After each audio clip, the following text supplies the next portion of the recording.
Guys, I'm starting with the new video series for you to like understand the basics of core Java, and then you will be able to crack any interview related to Java, either it is written test or oral interview. This could help you, and it will help you to keep the strong foundation for the Java. Let's start with this. Now today actually because the video which I can share should be not very big, so I will just cover the two topics today, that is string in Java and then objects equal and hash code method. I will be keep adding new videos. I will add another one maybe tomorrow, that is on the static and serialization, and today we'll cover strings and object equal and hash code method. So strings, Java, what is string in Java? We all know that strings are immutable. Why it's immutable here? Because strings are the character arrays, and as arrays cannot grow, the strings are immutable because it cannot grow, it cannot be changed.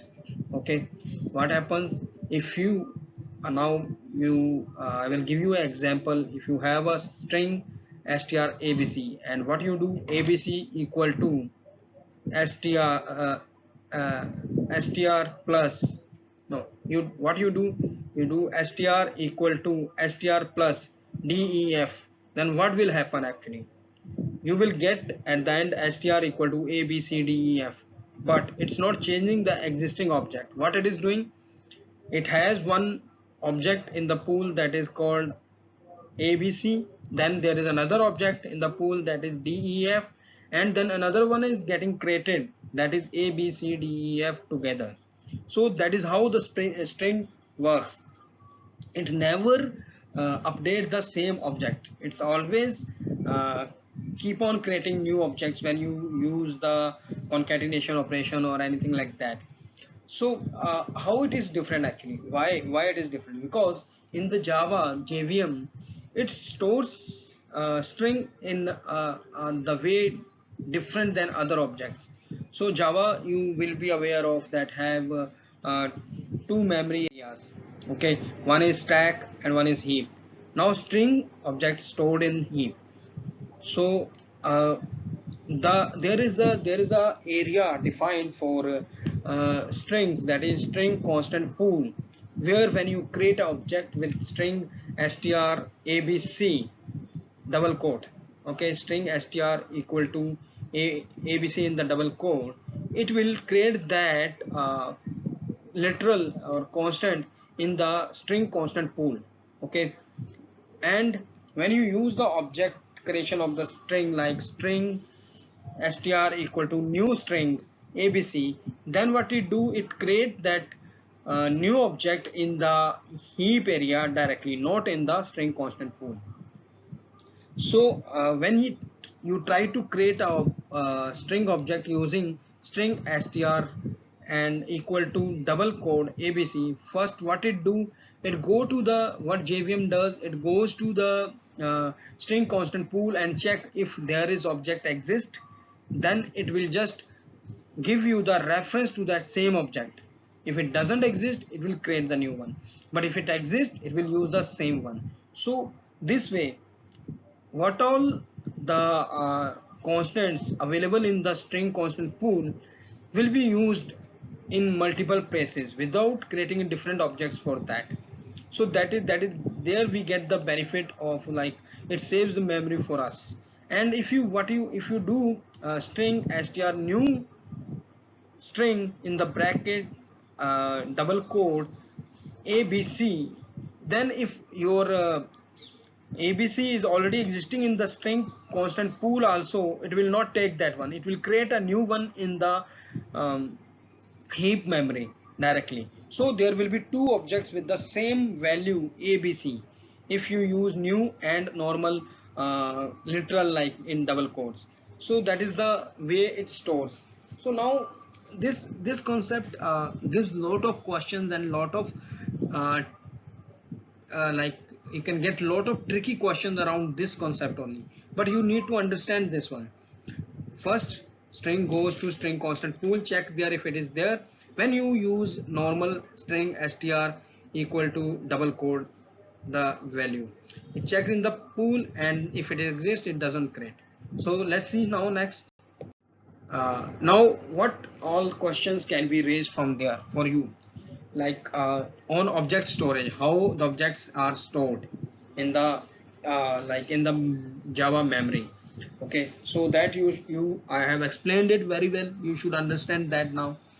If you have any query, any question, you can come to me, and you subscribe to my channel, because I'm going to post many videos to you for you guys to prepare for Java, have basic understanding of Java, and and many more new technologies also. I'm going to start that also. I have already posted for Spring Boot, and I will post many more for Auth 2, for other technologies, microservices, then Eureka and other discovery, and anything you can think of the new technologies. I am going to post the videos for that. Next is number of objects getting created. This is very important. It can come in written examination as well as oral examination, so you should be aware of that. When string objects are compared using double equal to, now double equal to, when you say double equal to, it just compare the object reference. If you are having two objects created using str string str is equal to in double quote value, then they will be referring to always same reference. But if you use new operator, then it will be created in heap memory with different object for each time. If the values are same, still it will be a different object, so you will not get return true when you compare the two objects created with new with same value. But in dot equal will compare the values inside that object, so that will give you the true in case if you are using the new operator also and the values are same. So be careful about this. This is very important, and you can get many tricky questions around this topic. Next, I'm going to cover today the object equal and hash code method. Okay, this is very important actually. You should have clear understanding of that. Equal method used to compare the equality of object. There are two ways you can compare the objects. One is shallow comparison that we saw already before in string also, double equal to, that it just compare the reference of the object. Okay, so that is the shallow comparison. When you say that deep comparison, there it goes to like when it tries to check the values of the object stored. But the case it when it go for deep comparison only if you override the equal method of the object class in your object which you are going to use, because default equal implementation of the object class just compare shallow comparison of the references of the object, not the actual values. So you need to override the equal method. And next is hash code method.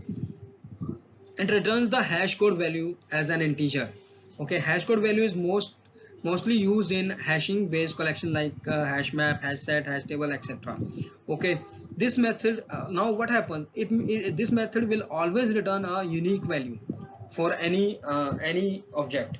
So you need to, if you want to compare the objects, you need to override this method also for the object to be compared, okay, with the values or anything. Because if like what happens if you say dot object is equal or not, you want to retrieve the same object. Okay, it checks for both of these methods. If equal is overridden and hash code is not overridden, you will not get the correct equal expression executed, because it will return the wrong value, because hash code always return the unique code for every object. Now let's see, I will share a case study where you will get to know more about this hash code. So collections such as hash map, hash set use hash code value or of an object to determine how it should store inside a collection, and hash code is used again in order to locate the object in its collection. Okay, now hashing retrieval is two-step process. First, it try to find the right bucket using hash code. Okay, first it use the hash code, find the right bucket, and then from that bucket it tries to choose the right element or right object using equal method. So here is example why we should override equal and hash code. Consider an employee class. It has two fields, age and name. Now we have employee class which has age and name. Okay, now it says I have created a employee object here. You can see it has constructor, it has getter setter methods for employee age and name, and there is a override of the equal method, but I have commented the hash code method for now. Okay, so the equal is has been overridden very well. You check how to override the equal method. First it is checking if object equal to the is this object is same as the object is getting passed, it returns true because the reference is being checked. If both are same, it is true. And then it checks for the object. If it is instance of the object which we are trying to compare, then it, if it is not the instance, then it return false. We need not to compare. And if it is the instance, then we are going ahead with getting that object passed to the our current object, and then we are comparing the value of age and name, and if both are true, then we are returning the true. Now in this case, if what happens now, let's see. Now create a class, insert employee object into hash set, and test whether that object is present or not. We have created the three employee objects. One is new with value Rajiv and 24. Next is Rajiv 25, and then again employee 2 with value Rajiv 24. So I am creating a hash set here, adding the employee first, and then I'm printing the value if employees hash set contains the employee 2, because the value inside for both are same. Now what happens in this case, because we have not overridden the hash code method, we have just overridden the equal method. So what it do, it will return us the false value, because hash code will be returned the different, there will be different bucket, it will try to search there, it will not find them. Okay, what happens to the hash code, we are printing that for the employee object as well as for the employee 2 object.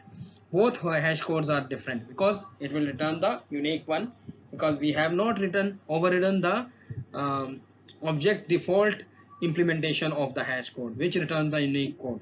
So next what we do, we uncomment the hash code method we have overridden. Okay, now if we run them again, this will get the true, because now it will point out to the correct bucket by using hash code, and then it will find the correct object for that. And the value of hash code for employee and employee 2, you can see both are same now. Okay, so if two objects are considered equal, their hash code must also be equal, otherwise you would never be able to find objects, since the default hash code method in the class object virtually always comes up with a unique number for each object. Even if equal method is overridden in such a way that two or two more objects are considered equal, it doesn't matter how equal the objects are if their hash code don't reflect that. So one more time, if two objects are equal, their hash code must be equal as well. Now this concept is very useful. This concept again can be used in like hash map collections, when you have to store object as key. Consider the think of that, if your object is a key, how you can retrieve the object once you stored in the hash map, how you can retrieve the same object later on. You will have no way to find out which object is that. So to make it happen, you have to have overridden the object equal and hash code method, so by the values of the field member, values of the data field of that particular object, you will be able to identify this is the same object. That's all for today, guys. I will be keep sharing more and more videos for you to prepare for Java, basic understanding of every concept of Java, and then crack any interview in Java. And please subscribe to my channel, and if you have any queries, you can always come to me. Thank you guys. Thank you.